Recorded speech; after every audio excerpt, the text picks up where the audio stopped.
We'd invite everyone to join us for our third and final part of today's celebrations of the 50-year Jubilee history of the Charles Redd Center for Western Studies. We're so grateful for all of the participants and those who have participated in one fashion or another. The finale is going to be named after Annaley. Annaley Naegle Redd was a prominent southeastern Utah rancher and philanthropist, the wife of Charlie Redd.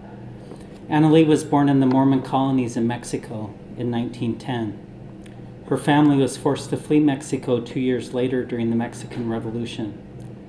Once back in the United States, her father provided their family little support, materially or emotionally, to her or her mother, who was a plural wife, even when the families lived in the same town.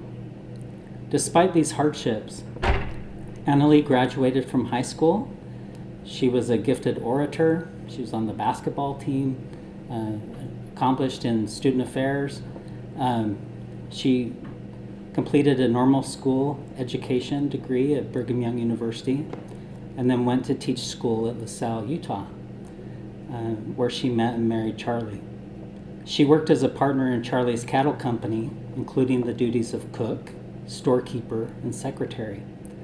When bankers came to foreclose on the ranch during the Depression years, Annaley's famous cooking, especially her prairie fire beans, helped save the ranch. After Charlie suffered a stroke, Annaley cared for him until his death in 1976. She loved family and history and BYU sports. She and Charlie raised 8 children. Annaley purchased her family home, a historic winery in Tokerville, Utah, and restored it. She belonged to literary clubs and enjoyed reading, and passed away in August of 2000. We're honored to have this lecture named in her behalf. We will have an introduction of our speaker by Brendan Rensing, the Associate Director of the Redd Center. I'm grateful to be here today and to be able to introduce our distinguished speaker.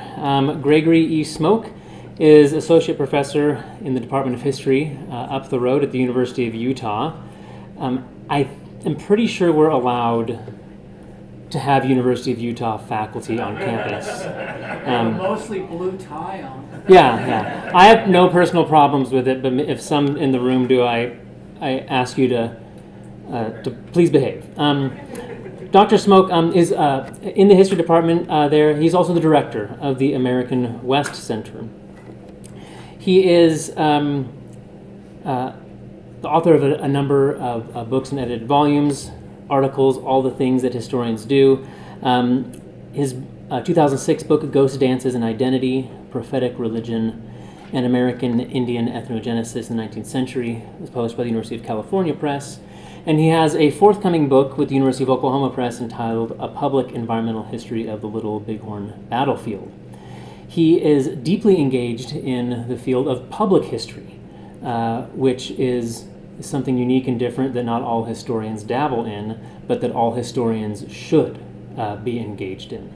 Currently, he is serving a 2-year term as the president of the National Council on Public History, which is the it's the organization for public history here in the United States.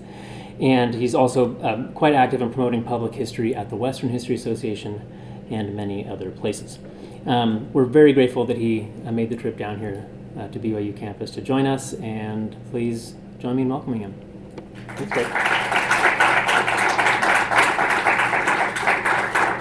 All right.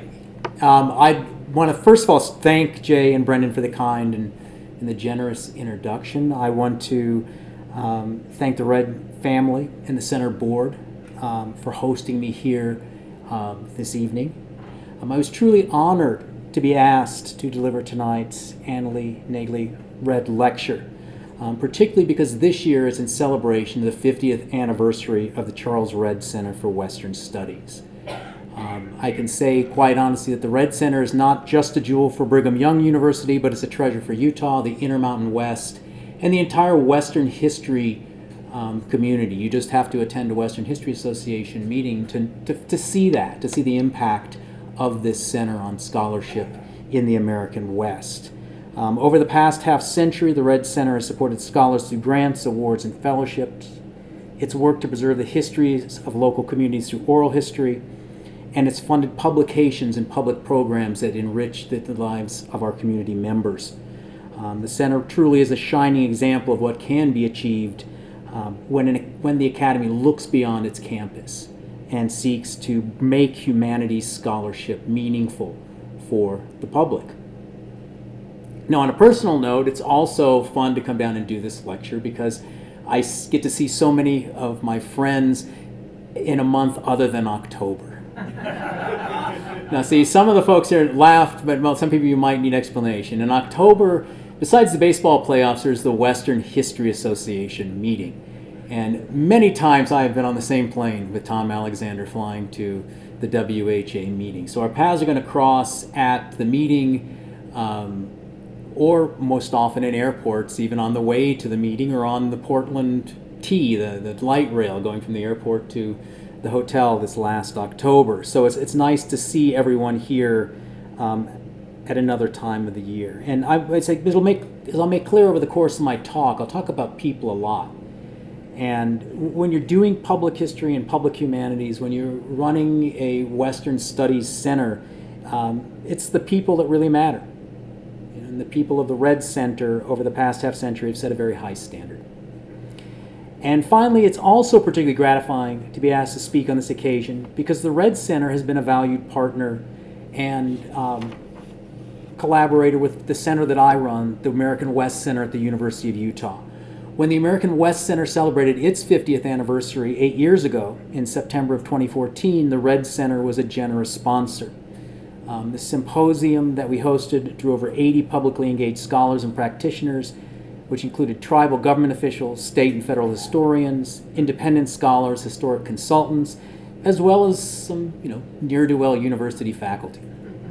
The support of the Red Center was no small part of making that event a success, and I hope that my talk tonight can help make the Red Center's Golden Jubilee a success as well.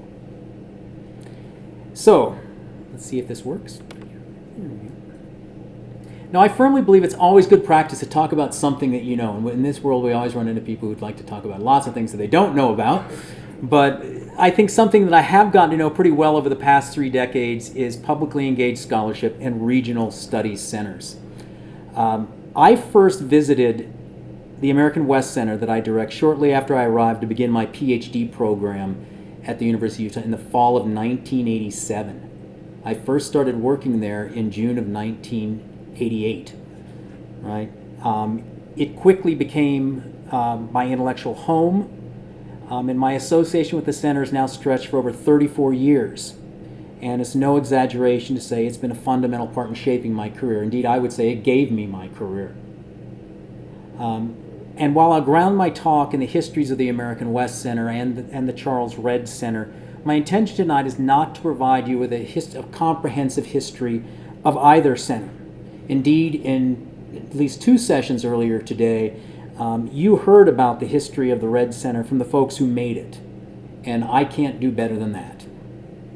Nor can I, in the time I have, provide a comprehensive history of all the ways that public history and humanities are done in the American West, or all the communities that are impacted by the practice of public history and humanities. Institutions like the Redd Center and the American West Center are just one nexus for public history practice. And since that's the nexus that I know best, that's where I'm going to focus, right? Talk about the stuff that you know. And so my goal this evening is twofold: to explain what I see as a regional public history practice, and to situate regional studies centers such as the Redd Center in that enterprise. But I'm going to start with my own center. And I mentioned our 50th anniversary conference, Western Lands, Western Voices, took place in September of 2014. And my perspective on public history has been formed over 3 decades of association with the American West Center. I see it as a truly special place. To the best of my knowledge, it's the oldest regional studies center in the United States, and it helped to shape the practice of public history in the West. Today, the center's mission is threefold. First, we research and we interpret the history and cultures of the American West in collaboration with community partners. Secondly, we provide hopefully enlightening and accessible programming for public audiences. And finally, we are a training ground for the next generation of publicly engaged humanities scholars. It's where I got my start, and I take great pride, I hope, in giving graduate students that opportunity to do publicly engaged work. Now, when the center was founded, regional study centers were not a common part of the academic landscape. That was 1964. And that's when C. Gregory Crampton and A. Russell Mortensen founded what was called then the Western History Center within the Department of History at the University of Utah. Their initial purpose in creating the center was quite narrow, and that was to edit a magazine called American West, which was an adjunct publication of the Western History Association, which itself had just been founded a couple years previously.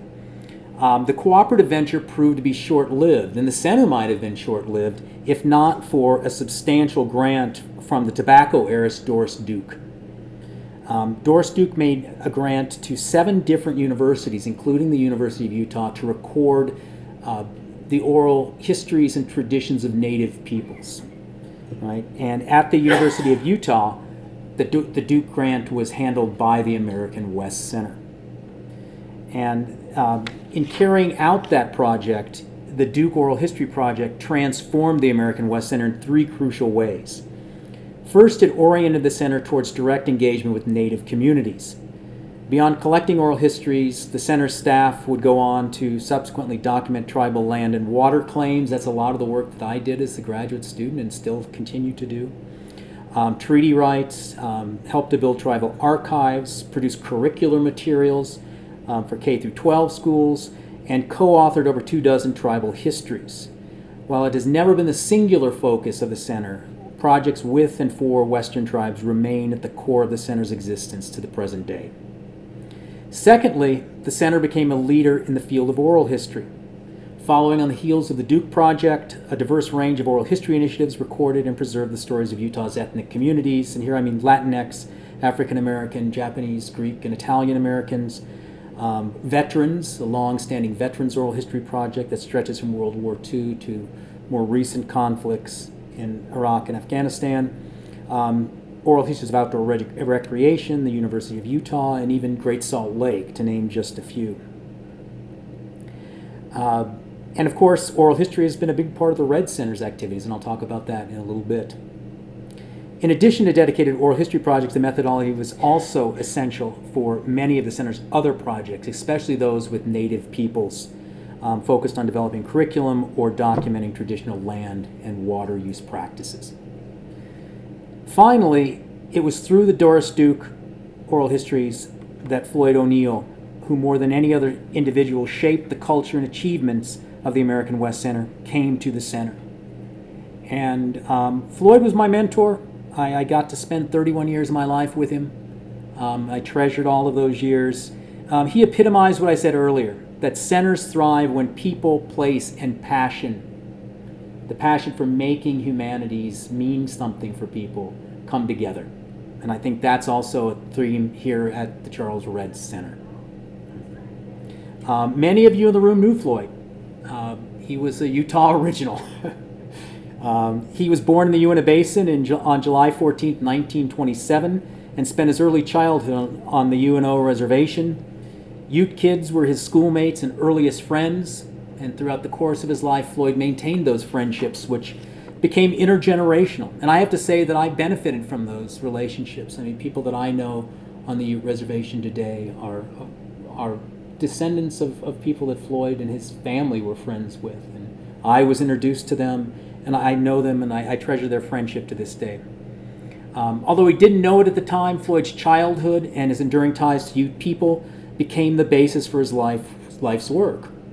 The O'Neill family moved to Price in Carbon County when Floyd was in his early teens, and while his father and brothers went to work in the coal mines, Floyd suffered from health issues, including a life-threatening heart ailment as well as juvenile arthritis. Ironically, these serious maladies contributed to a very long life. They kept him out of the mines, first of all, and they disqualified him from military service. Shortly before his passing in April of 2018, Floyd joked to me, he said, "How many 90-year-old coal miners do you know?" And he had a point, right? Instead, he set his sights on a life in education, and after taking his BA from the University of Utah in 1957, he taught high school in Price and then Salt Lake City. And by the mid-1960s, his passion for history drew him back to the University of Utah Graduate School. And he went on to complete a PhD by 1973, all the while working at the American West Center. It was then, due to his lifelong association with Ute people and his knowledge of Native history, that Floyd was recruited to work on the Duke Oral History Project. So first as a grad student, then assistant director and director, Floyd managed a series of successful projects that established the American West Center's reputation in Utah and throughout the West. In these projects, Floyd pioneered an innovative approach that began to address the legacies of academic colonialism in Native communities. He worked directly with tribal members and authors. He and other center scholars essentially mobilized the resources of a research university to help Native peoples tell their own histories. And while it was not without resistance in the higher administration, Floyd always insisted that the tribes would hold the copyright for all publications, not the university, not the center. Right? So the tribes would have that copyright, and they continue to hold it to this day. Now, of course, Floyd did not do this alone. He had an eye for talent and a talent for mentorship. Richard Hart was one of the young scholars that Floyd brought to the American West Center beginning in the 1960s. Richard had a background in literature. His father was well known on this campus, was Edward L. Hart, famous poet and English professor here at Brigham Young University. Richard has this tenacious curiosity, and he is completely at home in the archives. I always say you turn over a stone, he always turns it over twice, which is why he has been so successful. He began working on research for the Pueblo of Zuni, eventually becoming the lead researcher and historian for the Pueblo's land claims against the United States. And he went on to establish the Institute of the North American West, a nonprofit which hosted influential conferences on Western issues in Sun Valley, Idaho during the 1980s. And it was a real incubator for a lot of thought and a lot of well-known people today who are still active in Western issues. He then went on to an unparalleled career as a historical consultant for tribal nations. Now, if that photo is not enough, you're going to love this one. That's Gregory C. Thompson. Another one of Floyd's early recruits was Greg Thompson. That's him in that really cool jacket there on the right. And his hair went white soon after that. I've known him for 35 years, and he had white hair when I met him. But Greg Thompson, native of Durango, Colorado, he came to the University of Utah at Floyd's urging to pursue graduate study. He began working on the Duke Project, and then he worked with Floyd to expand that vision to include the creation of comprehensive tribal archives that documented land use, water rights, and cultural knowledge. And these archives in turn then became the basis for these tribal histories that had been written. After completing his own PhD, Thompson went on to become an associate dean for special collections at the University of Utah's Marriott Library for over 4 decades until his retirement just this last summer. He built one of the most important, impressive, and heavily utilized collections in the American West. And there were many others. Some of you may know John Alley, Laura Bayer, Clyde Benally, Thomas King, Catherine McKay, Vincent Mayer. These are just a few of the careers that began at the American West Center. Now, after Floyd's nominal retirement in 1996, several other well-known scholars of the American West took the center in a new direction. The activities of the center have always reflected the interests and training of its director to a certain extent. In 1996, the esteemed anthropologist and ethnohistorian Patricia Albers assumed the directorship, and her tenure was marked by an intensification of research for the Shoshone-Bannock tribes of Fort Hall, Idaho, and I was deeply involved in those projects. Dan McCool, political scientist, led the center between 1999 and 2007, moving towards more research in environmental and natural resource issues, as well as initiating a World War II Veterans Oral History Project. His father was a wounded survivor of the Battle of the Bulge. It's a very personal reason for that, and it was also at a time when a lot. The Veterans Oral History Project was being launched by the Library of Congress and so on. So the center got involved there, and that's evolved into an ongoing effort to collect the stories of veterans. In 2004, the center was also a recipient of an NEH grant that funded the digitization of those Duke oral histories, those native histories. Historian Matt Basso succeeded McCool in 2007. Matt's interest in labor, gender, and Pacific studies were all reflected in the work's programs. And arguably, the most important project undertaken during this period moved the center back towards its roots with a modern twist. And this was the award-winning Utah American Indian Digital Archive and Utah Indian Curriculum Project. That project was a partnership between the Center, the Utah Division of Indian Affairs, and the Special Collections Department. Now, as I mentioned before, this was a little bit out of sequence there. I'll back up to that other one. You might have recognized those two folks. As I mentioned before, when I first began working at the Center in 1988, and I assumed the directorship in 2012, this history of success weighed heavily on my shoulders. I simply did not want to screw things up. And over the past decade, I say, we've stayed true to our roots, expanding research in a couple of ways, important ways. We still work with and for Native tribes, Native peoples, but the Center's focus also turned towards public lands issues and projects with the National Park Service, the BLM, the Forest Service. But rather than concentrate on these projects, what I want to emphasize before I finish talking about the American West Center is this third aspect of our mission, and that's, I think, one of its most important legacies, teaching and mentorship. Simply put, the American West Center gave me the opportunity to become a public historian. Now, today, new public historians are likely to graduate from public history programs. They might have a master's or even a PhD with a field in public history, or at the very least, they might have taken classes in public history or its allied methodologies. I did none of that. My training was basically akin to a craft guild. I learned by doing. Right? At the American West Center, I edited and then I recorded oral histories. I processed tribal archival collections. I conducted archival research and wrote contract reports. Along the way, I consulted with Native peoples and learned to really listen to their research needs and respect their status as sovereign nations. There are few other centers like the American West Center, at the time especially, that offered this hands-on kind of training. It was and remains, in a very real sense, a teaching institution that does not offer formal classes. And I know that the Red Center kind of parallels this as well in its history. There's a Western Studies minor, but because the center does not offer its own academic courses, it's allied but not exactly teaching those courses. And so this has been the legacy bequeathed to me by Floyd and Pat and Dan, and the one I think about and I most desperately want to sustain.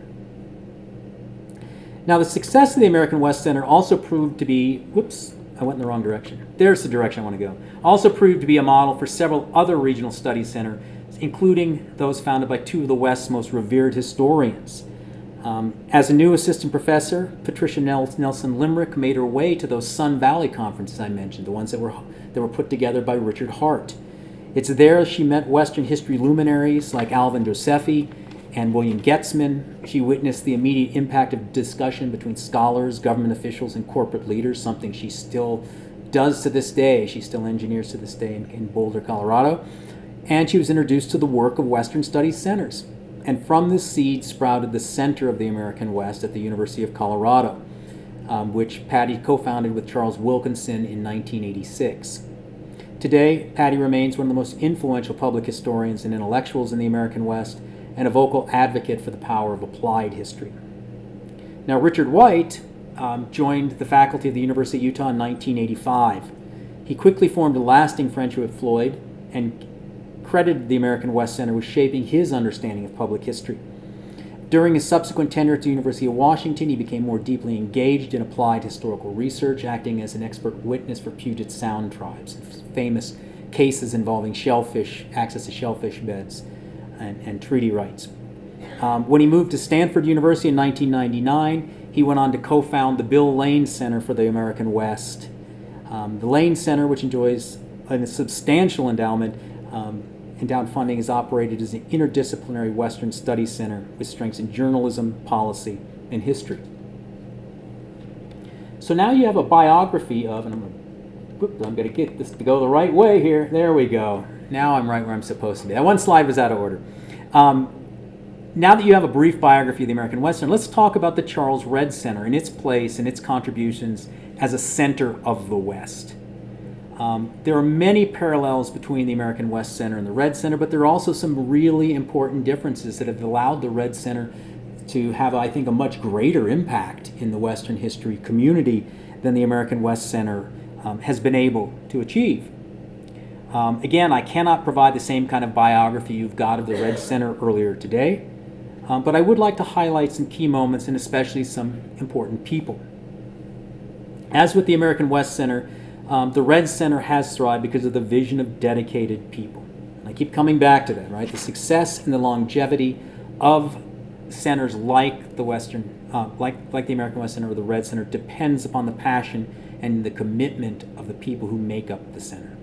And I know I sound like a broken record saying that, but I really want to emphasize that point. Now, the same year that Floyd came to the American West Center, 1967, the concept for the Redd Center began to take shape at BYU. That year, Tom Alexander, Richard Bushman, and several colleagues proposed founding a Western Studies Center. While Tom acknowledged that the University of Utah had gotten a head start with the American West Center, he and his colleagues saw that they could capitalize upon the university's, I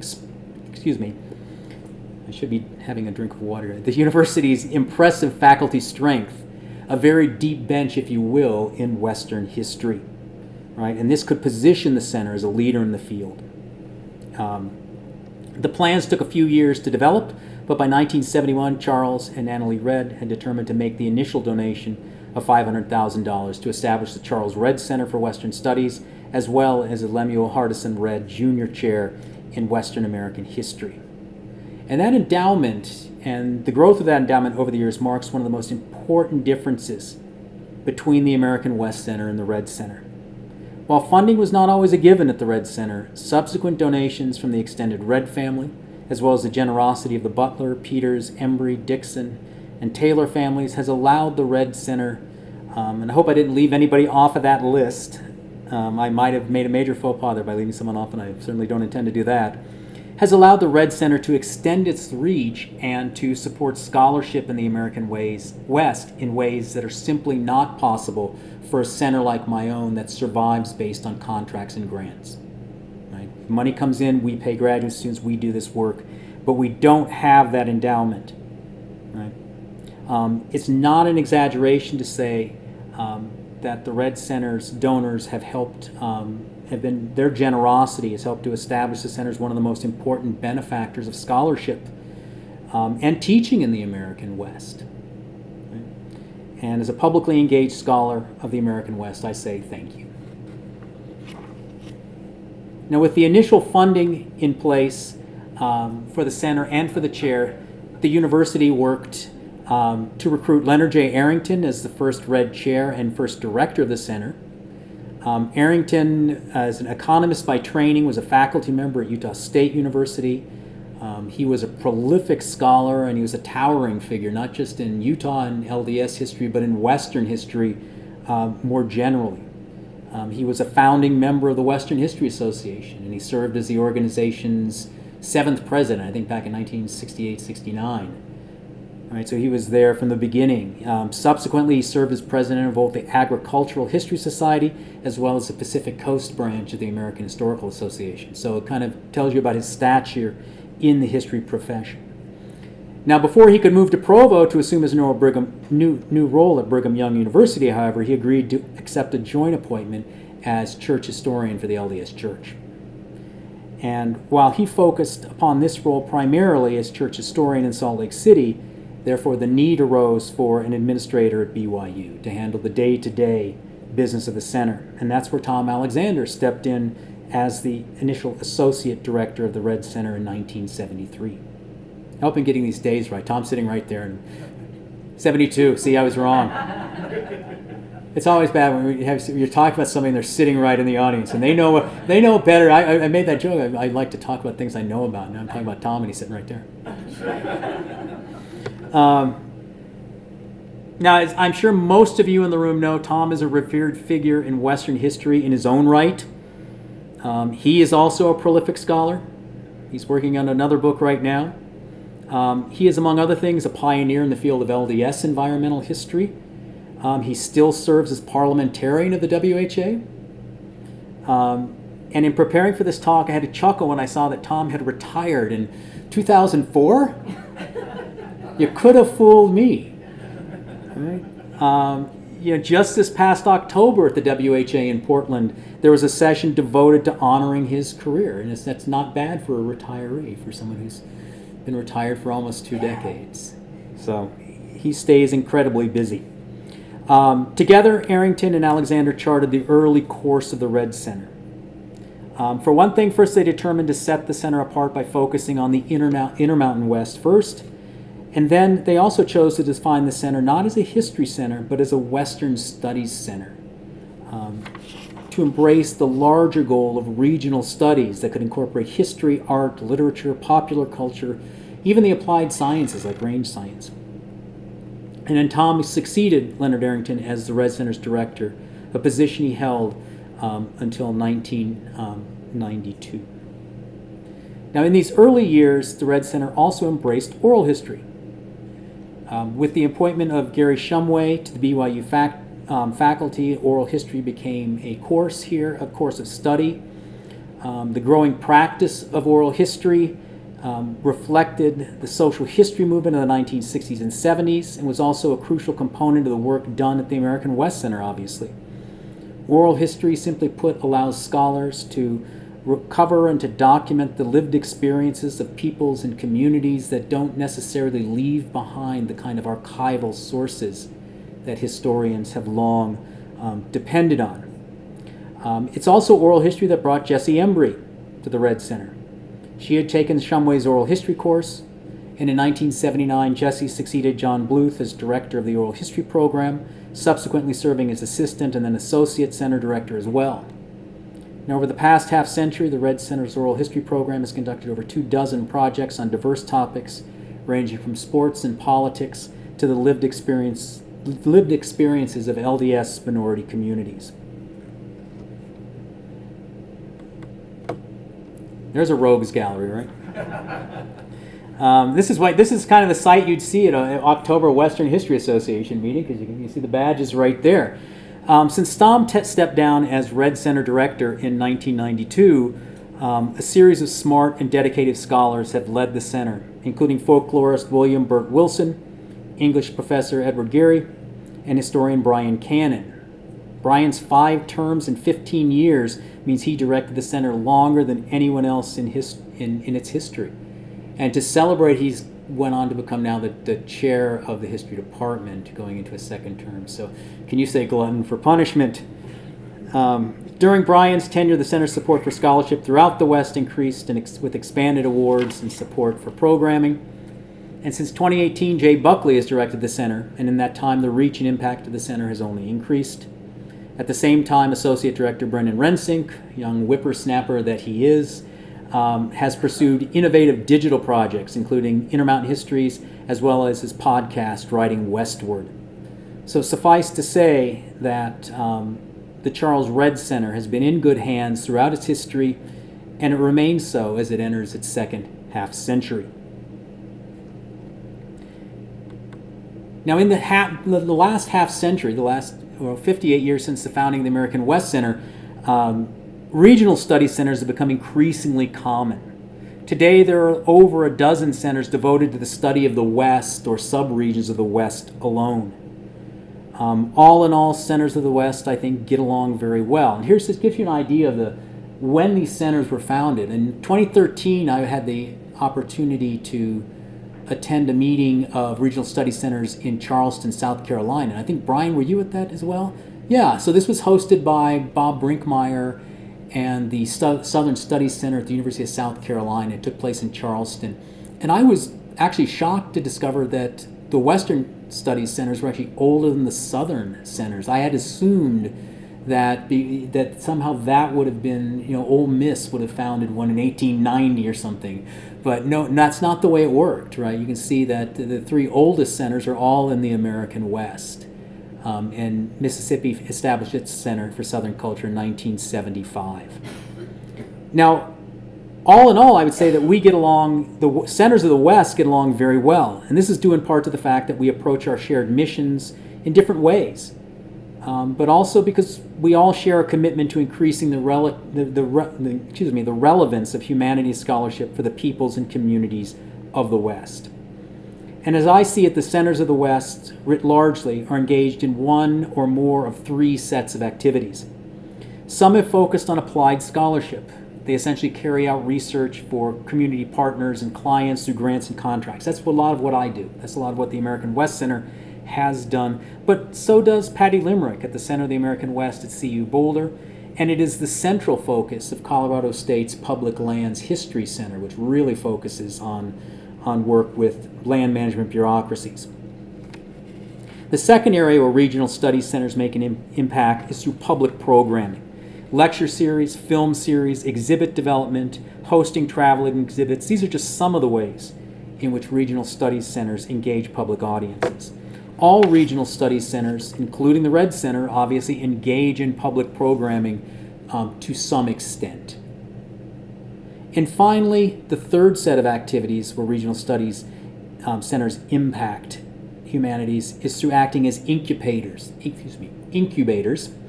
that support the work of emerging and established scholars.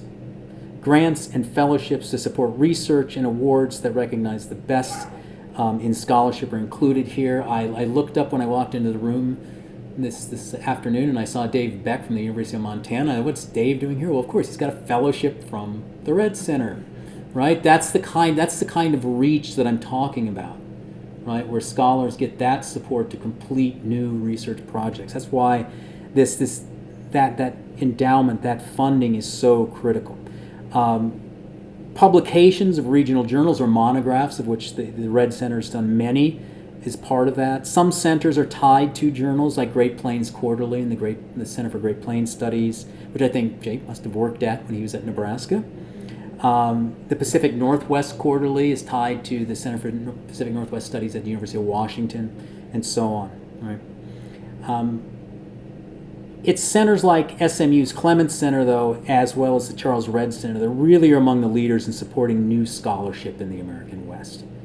Again, that's, I think, one of the most important differences and great things about the Red Center. So now you know a little, perhaps more than you wanted to, about the centers of the West. I want to turn towards my perspective on a regional public history practice and why I see the kind of community-engaged scholarship that is and can be done at centers as so critical for the future of higher education. But to begin with, we need to settle on a definition. What is public history? And this might be harder than it seems. Some of you may have different definitions. Some of you may be saying, what is public history? That's not a phrase I hear too often. Well, when I ask students or my colleagues how they define public history, the most common response, if they have one at all, is that public historians speak to public audiences. I don't find that too satisfying of an answer. While this is most often true of public history, making scholarship accessible to non-specialists should be the goal of all historians. Right? Patty Limerick that's her mantra. It's been hers for decades. Public history cannot and should not be reduced simply to a matter of audience. Indeed, some forms of public history, the expert witness reports that Richard Hart produced or that I have worked on over the past 30 years, are not intended for broad public consumption. They serve very specific needs of the historian's clients and are methodically written, usually in dense detail. They answer narrowly framed historical questions. And in most cases, they remain the intellectual property of the community that commissioned them and are not widely available. This is the reason why I have not published the majority of the public history scholarship I have completed over the last 30 years. It belongs to the tribes, and I do not seek to publish it. If they want to do something with it, they can, but it's theirs. And at this point, it might also be valuable to point out and to draw distinctions between the role of the public historian and the public intellectual. Many academic historians, including many of my own colleagues, have been heard to say things like, "Oh, don't we all do public history? I did a talk down at the library just last week." Well, yes and no. Doing a public talk or writing an op-ed for a newspaper does not necessarily make one a public historian, albeit many accomplished public historians also act as public intellectuals. People such as Patty Limerick or the late Hal Rothman immediately come to mind. But for the most part, the work of a public intellectual is a top-down process. Public intellectuals tell the public what they, as experts, believe the public needs to or should know. Make no mistake, this can be an incredibly valuable and impactful way to inform public discourse. I'm not disputing that. I want to see even more of it. Still, the public itself has little or no input in what is deemed meaningful or necessary. Now, another common response to my query for a definition of public history has been a list of what public historians do. Public historians work in museums. They work at historic sites or in archives or libraries. Some work as consultants. Others work for the National Park Service. Basically, public history becomes what people do. It's everything history outside the halls of academia. Well, that might be true as well, that public historians do all these things, but it's still not a definition of what public history is. Most importantly, it does not provide an understanding of how these disparate occupations can be understood as a coherent approach or field. And so what truly distinguishes public history and connects the work of its diverse practitioners is collaboration and application. In the inaugural issue of the Public Historian in 1978, Robert D. Kelly, one of the founders of a named public history program at University of California, Santa Barbara. His partner in doing that was Wes Johnson, who became a professor here at Brigham Young later and taught public history here. Kelly and Johnson founded that public history program at UCSB in 1976. Kelly wrote that the public history refers to the employment of historians and historical method outside of academia, in government, private corporations, the media, historical societies, and museums, even in private practice. So there's the occupations, but he also emphasized the practical value of historical research and interpretation, as well as the collaborative process. Right? That the public historian works as part of a team to answer questions and solve problems. And today, the National Council on Public History, which I proudly am serving as president for at least one more month, reflects this formative definition with the concise statement: public history describes the many and diverse ways in which history is put to work in the world. It is also the reason that NCPH titled its online blog History at Work. So while public historians do work in museums, they work as historical consultants and so on, it's not their occupations per se, but the application of their training and skills in collaborative projects that can be applied for the benefit of diverse publics that makes them public historians. Now, in order to put history to work for a public, a scholar must be willing to share the authority of historical production.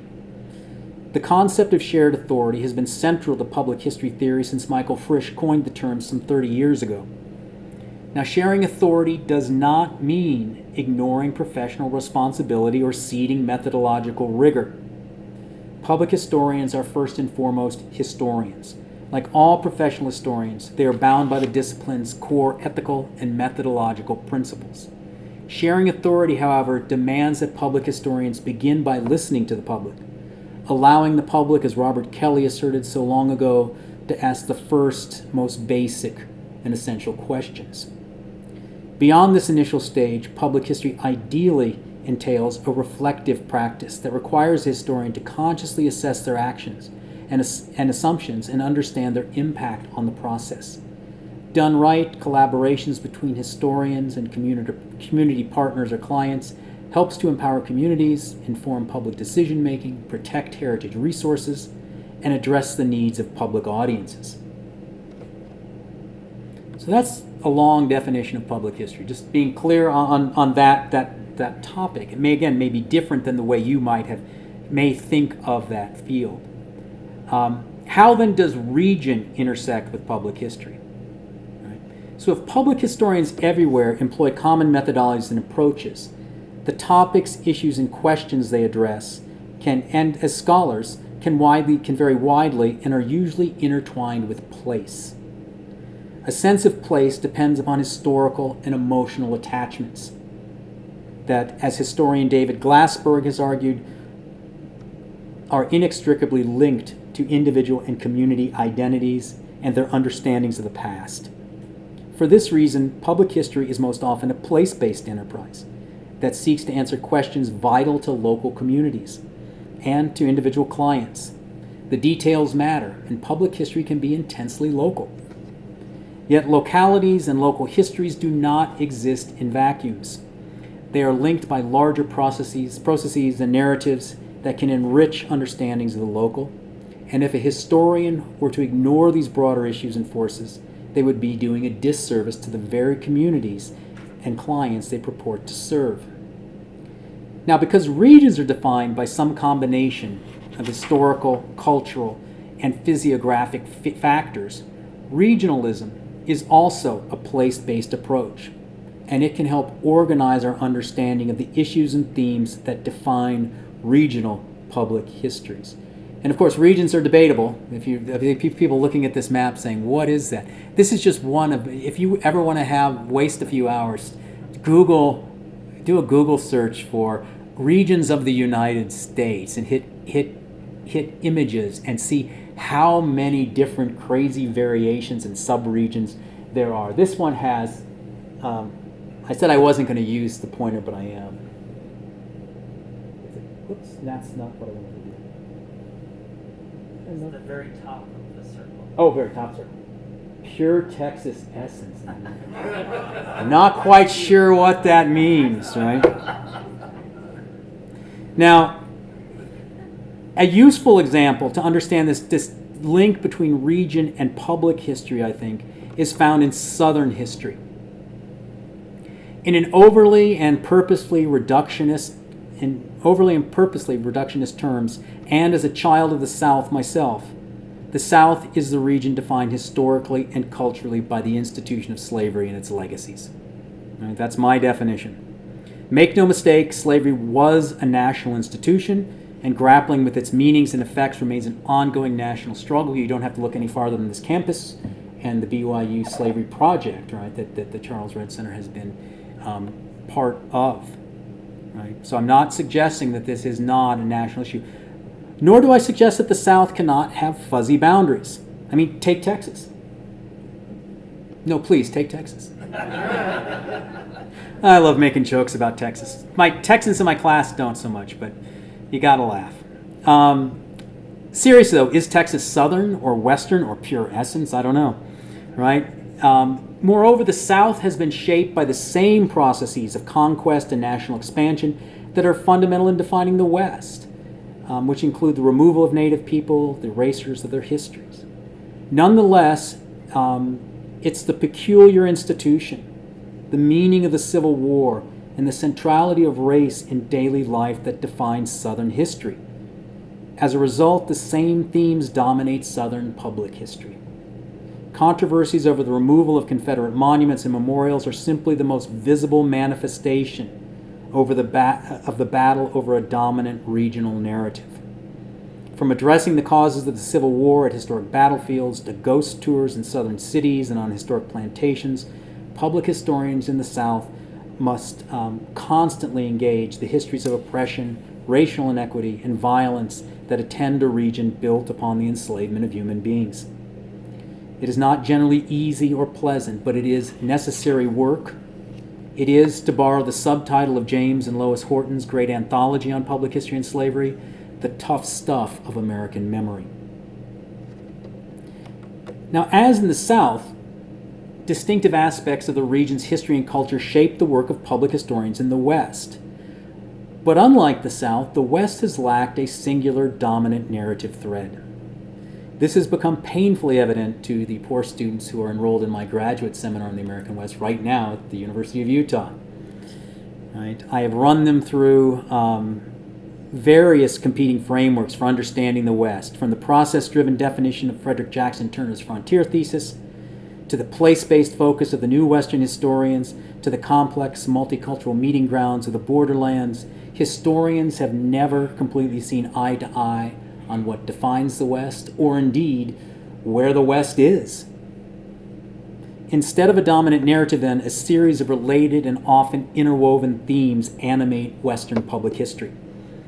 This is, in my mind, a reflection of a relational definition of the West, similar to the one suggested by Richard White. Now, some of these issues and themes include the unique histories and sovereignty of native nations, the existence of vast expanses of public lands, as well as struggles over the management of critical resources, most notably water, the oversized role of the federal government in the American West, and the power of the mythic frontier West in our national consciousness. These are not the only themes and issues engaged by Western public historians, but they encapsulate much of the work that I have engaged in at Western Studies centers. And again, being a firm believer in speaking about what you know, I want to move towards a conclusion by addressing several of these themes and how Western Studies centers have engaged them. Now, asserting control over their own histories is essential for the West's native peoples. Despite a brutal history of conquest, colonization, and genocide, tribal nations survive today as sovereigns with rights and powers rooted in historically derived treaty relationships with the United States. Sovereignty sets tribes apart from all other groups in American society and has deeply influenced the practice of public history in Indian country. As sovereigns, tribes must guard their rights, and they must also interact with state and federal agencies, often in the context of land management. At the same time, Native peoples must constantly struggle against stereotypes and misunderstandings of their histories and cultures that are often bound to mythic and popular visions of the frontier West. And so these factors put a premium on solid historical research and effective interpretation. Now, the centers of the West have been and should be critical partners in producing this scholarship. And I want to hasten to add that, and I'm not Columbusing at this point in discovering a problem that exists there. Native peoples are very capable of telling their own histories. But I was reminded, in terms of sovereignty and so on, I'll do a little aside here, at a Native American Studies conference in Boise, Idaho in 1999, on a panel that was put together by Richard Hart, the Coeur d'Alene tribal chairman was there. And he lamented the fact that he said, we can tell our stories and tell our stories and tell our stories, and the judge doesn't believe us. We hire a white guy with a PhD, the judge believes us. Right? So credentials are part of this question. So Native peoples can tell their own stories, are perfectly capable of doing so, and they do so all the time. And we see that happening here in Utah, and I think in very important ways, with the Northwestern Band of the Shoshone Nation really taking charge of the history of the Bear River Massacre and preserving that site. But I think Western history centers can be involved in this. I just learned from Jay that you just recently traveled to South Dakota to Lakota reservations, service projects that are related to the Native Tribal Sovereignty Seminar that you put on here. I think this is an important way that can be done. The tradition begun by Floyd at the center with supporting tribal authors and ensuring tribal copyright for publications is a small example. The exceptional body of work done by Richard Hart is another example. And in my time at the center, I've worked with the Shoshone Bannock tribes, the Mountain Ute tribe, the Big Sandy Rancheria of Western Mono Indians, to produce scholarly reports that have documented indigenous land and resource uses and buttressed tribal sovereignty. It's my hope that our current digital mapping project, the Native Places Atlas, will continue to bring a greater understanding to the Native history of Utah and the Intermountain West. So I think that's one area where centers can and have and should be involved. Secondly, public lands. Right? Public lands are a defining characteristic of the American West, and they've loomed large in the work of public historians in the region. Public lands are also a flashpoint of tensions between the urban and the rural West, between states, between tribes and the federal government, between tribes and states. There are 640 million acres of federally owned land in the United States. Approximately 28% of the entire land area of the United States is owned by the federal government. The vast majority of this land, over 90% of it, lies in Alaska and the 11 contiguous far western states. While Alaska contains over 1/3 of all federal acreage, several other western states contain far more federal land as a percentage of their land area. And those include Utah, about 63% federal land, and Nevada, over 80% of the land in Nevada. Moreover, the management of federal land is vested, the vast majority is vested in just 5 agencies: the Bureau of Land Management, the Fish and Wildlife Service, the National Park Service, the United States Forest Service, and the Department of Defense. Right? History is an essential management tool for these federal agencies, and it is a means to address questions foremost in the public mind. During my years at Colorado State University, I had the good fortune to be part of the founding of what is now the Public Lands History Center, an effort spearheaded by Mark Fiji and Janet Orr. The types of projects that the Public Lands History Center has undertaken, administrative and environmental histories, cultural resource studies, and so on, have become a focus at the American West Center during my tenure. Patty Limerick's Center of the American West has also been a leader in applied scholarship in addressing critical questions that face the West public lands, including studies of fracking and arguments over irrigation and water rights in Colorado. And finally, let's talk about the mythic West. Much like public historians in the South must contend with romantic visions of plantations and the lost cause, public historians in the West must compete with popular, simplistic, and often inaccurate narratives that celebrate the Anglo-American taming of the frontier, and which also, though, obscure the diversity and complexity of the region's past. Regional studies centers are uniquely positioned to bring engaging scholarship to public audiences and expand understandings of what it is meant to be an American and a Westerner. This does not equate to an assault on local or regional traditions, but it does often require us to challenge cherished myths. And we do so with solid historical research, which I believe can result in a more meaningful civic dialogue and a more inclusive society. For example, through their work at the Autry National Center, Steve Aaron and Virginia Scharf, have endeavored to push public understandings of the region beyond the stereotypical notions of the Old West. And ironically, they've done this with an institution that was born out of a vision of the mythic West, right? The donations and the funding of Gene Autry, the great cowboy singer and star. I would place the ethnic and community oral history projects that the Charles Redd Center did also in this category, definitely. Right? They've produced these record and preserve diverse voices and stories, and they expand our understandings of Utah and the Intermountain West and its peoples. They are essential primary sources for producing more inclusive histories, whether they be published as academic scholarship or presented to public audiences through museum exhibits or public programs. So those are just a few of the areas where I see Western Regional Study Centers engaged in critical work that benefits the public as well as the center itself. In closing, I would like to add that from my perspective, regional study centers can and should serve as a public face for their larger institutions.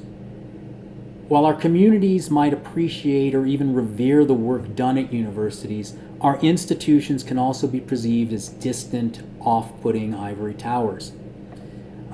Regional studies centers are uniquely situated to bridge that gap, to make the work done by academics useful and meaningful for our communities. And this is true for the Redd Center, as well as perhaps even more for my center housed at a public university.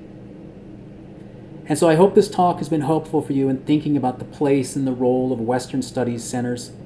And for the past half century, I just want to reiterate that the Charles Redd Center has been a leader in this critical work in so many ways. And it has been my pleasure this evening to be here to help celebrate its Golden Jubilee. Thanks.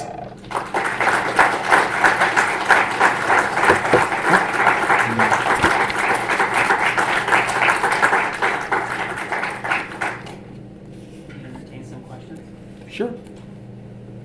Does anyone have any questions for Dr. Smoak? Good. I was going to ask how we define region. Oh, here we go. So a lot of your framing is trying to help academics or public historians understand how to think about the public. Do you have any thoughts on how the general public, which is a lot of the attendees tonight, might be looking the other direction? Like, how can the public engage with academics, with public historians, with institutions and centers? Like, how can they reach out to us in the other direction? Well, I think we have to reach out first. I think that's absolutely, when you started that question, I was going to go in another direction with the answer. I was going to say, how can we make the work we do more visible to people? I think that might be one way to get them to reach out to us. Years ago, in his presidential address to the NCPH, Bob Wyanoth, who taught for many, many years, he's retired now, but he taught in the public history program at the University of South Carolina. Bob did this great talk on what he had learned as a public historian. And one of the things that he saw as a divide was that public not understanding the work that historians do. And public historians do the same kind of work that academic historians do. We do research, right? But we might present the product that comes out of it may be different. But what he called for public historians to do was essentially pull back the curtain, as he put it, on historic sites and have people understand how interpretation takes place, the kind of work that goes into this. And there's an example of this, I think it's sort of an example of this, is right there. This plantation house on that side is the Aiken-Rhett House. It's an urban plantation in Charleston, South Carolina. And when I went down to that Regional Studies Center meeting, I called up Bob and I said, what should I see? I got a day in Charleston, where do I go? He said, go there. And it's a unique place because it's not been restored to its antebellum glory. It's in a state of what we would call historic preservation. It looks run down in many ways, but all of the different ways in which that house was built and rebuilt over the years are visible, right? But what's also visible is the legacy of slavery, right? That's the slave quarters in the back. This is a picture taken from the big house, right? The kitchen, the main kitchen is right there. Kitchens in these big houses were always outside the main house because if a fire was going to happen, it was going to burn down the slave quarters, not the big house. They had what was called a warming kitchen inside. But what's interesting about the interpretation there is they're very clear that they wanted to get this entire history out. So instead of having docents tell that story, you walk around with a little iPod that tells the story so you don't gloss over that part of the history, which might happen, right?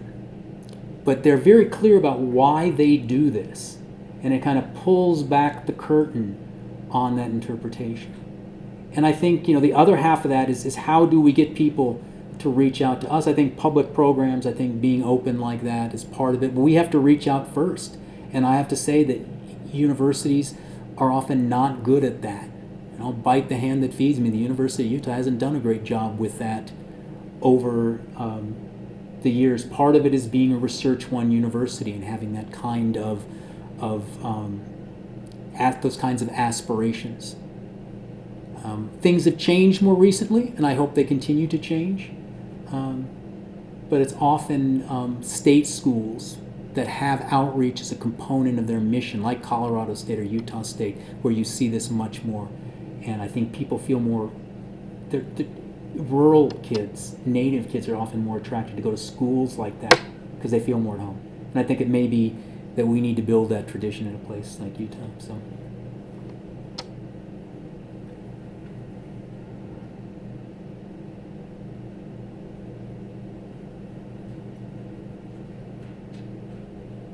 Yes.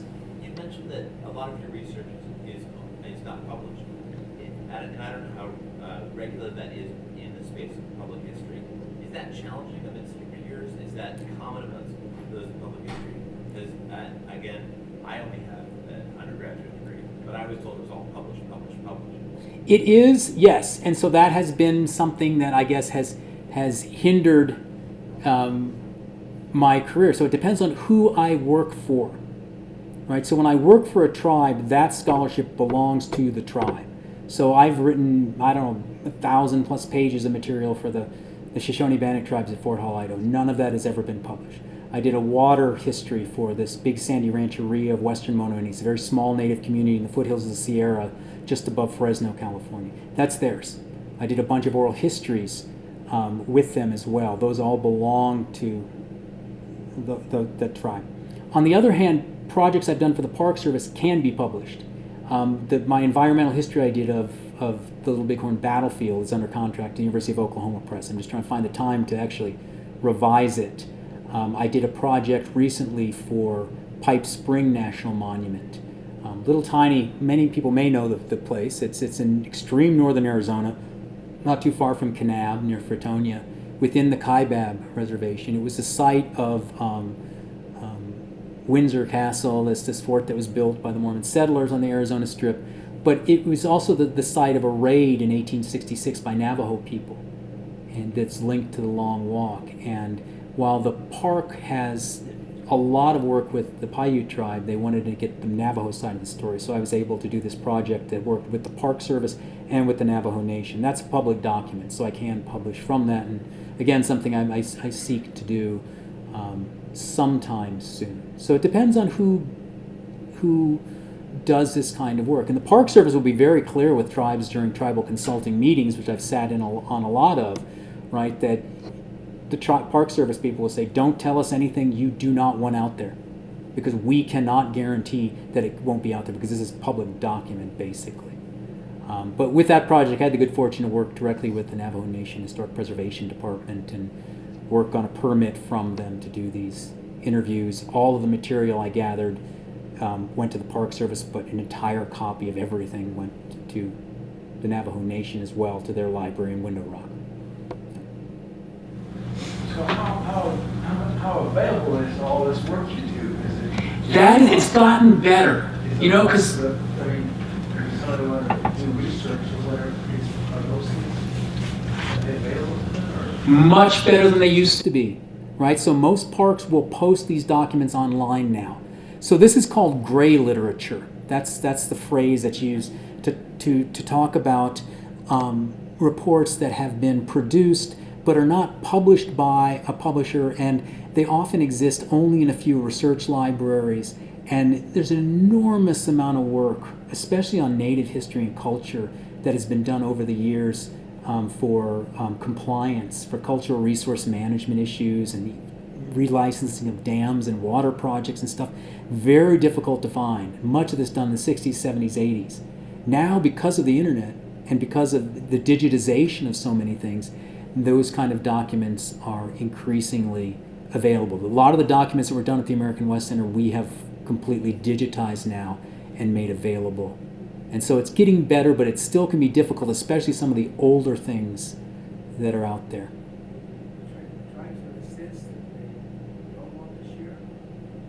Well, I mean, there's tribes, as sovereigns, they have particular interests that they are trying to defend in court, and so the work that you do is proprietary. It belongs to them, and it will go under discovery to the attorneys who are on the opposite side, right, if that's what it comes down to. Sacred information and so on is, again, another entire area where tribes seek to preserve cultural heritage, but it's their cultural heritage, and it's up to them whether or not, how much of it they want to share.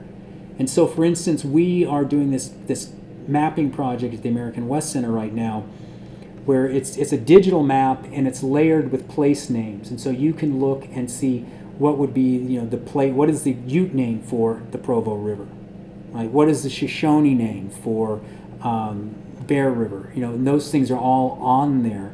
We have purposely stayed away from doing any kind of sacred sites. We don't want to put that up there, have that out there. If tribes partner with us and want to do that, it will be up to them how much is available. And there's another database management system called Merkutu, which was developed by Washington State University, that would allow tribes to control who has access over that data.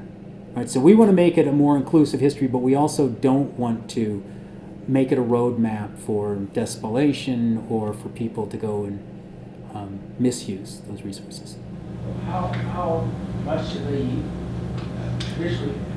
How much have they used that to form their own culture of their history? It depends on the tribes, and it's something it's an ongoing struggle in many tribes to have people who maintain that culture pass it down to the next generation. And the advantage of the digitization is that can be preserved. The disadvantage and the danger is that there's that possibility for misuse. And so we're trying to be very careful about that. Tom. Well, let me respond also to this last question. I assume, as I have done, that you have to sign a contract with these organizations, with the tribes, saying that you will not reveal what it is that you've done in your research. So you're legally bound not to make it public. Exactly, yes. And so it's up to the tribe to use that, that material.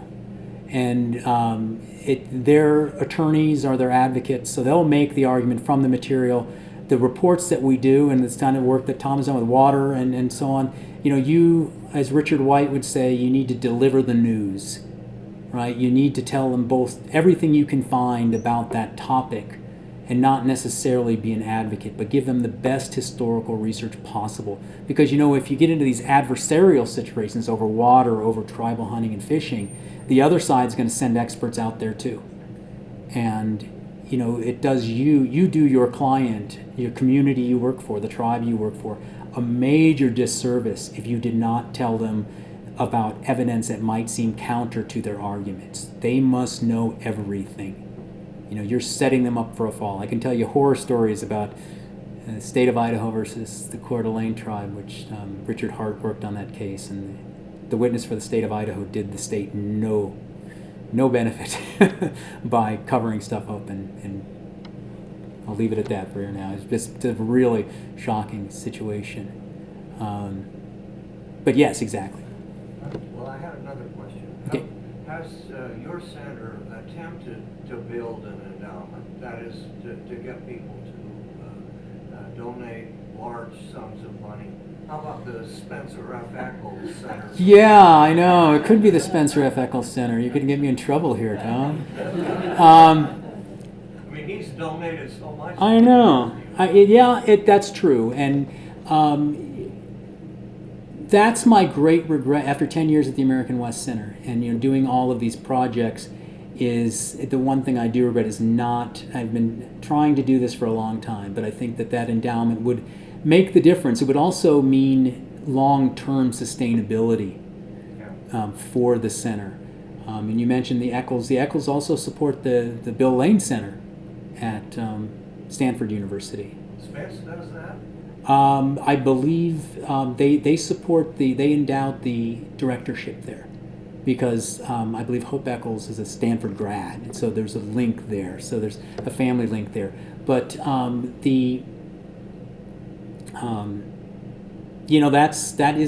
you sort of called me out on what I see as my greatest drawback, my greatest failure as being director.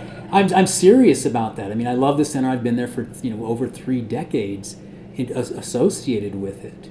And if there's one thing, if I could snap my fingers and change it, it would be an endowment that would allow future deans to hire outside of the university for a director, if that makes sense. The pool of people who do Western history at the U is pretty small, and Paul Reeves is going to be our next history department chair starting in July. Matt Basso's already been director of the American West Center. It's hard to find somebody to fit in.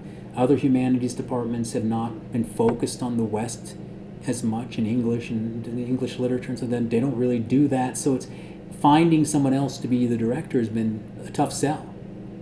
And the upside of celebrating the people of centers and how important they are, the downside is that those people aren't there. Sometimes centers disappear. And I do worry about that. So, thanks, Tom. All the way in the back. Oh, thank you. When you look to the future, do you see points where the Charles Redd Center can collaborate, or vice versa, where the American West Center can collaborate with the Charles Redd Center to promote each other's organizations and to promote the goal of Western American history? Yeah, I think we already do that, but I'd love to do more of it. I think that ongoing oral history projects would be a natural for both centers because of the strength in oral history, the native sovereignty side of things that has taken place down here. I think co-sponsoring events in that regard would be really important. I'm very hopeful about the next few years as we have a new Dean of Humanities coming in at the University of Utah who's very interested in outreach to Utah's native people. So I think there's a whole lot of room there to do good things. And I just need to talk with these folks more than in October on a plane. Again, it's part of my responsibility. I'll tell you, one person who's really tried to do this is sitting over there. Yeah. Brendan, from when he first arrived in Utah, has worked tirelessly to try to get Western historians to talk to each other in this state. I'm serious. He founded a Facebook group that's going on, I think, pretty well right now, the Utah Historical Facebook group. But he did try to get everybody actually to get together and talk to one another. He's tried it multiple times.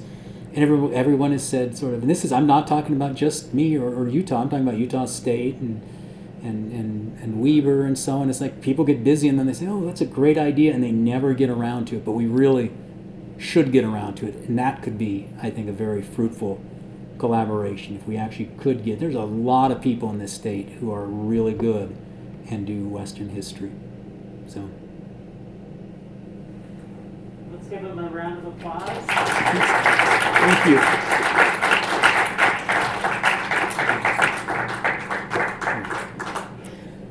This is the moment where we would give him a plaque and a gift. We're going to have to say it's in the mail. We've had a few things on our plate the last few weeks preparing for this Jubilee, but we're very grateful for that, and it will be coming. So,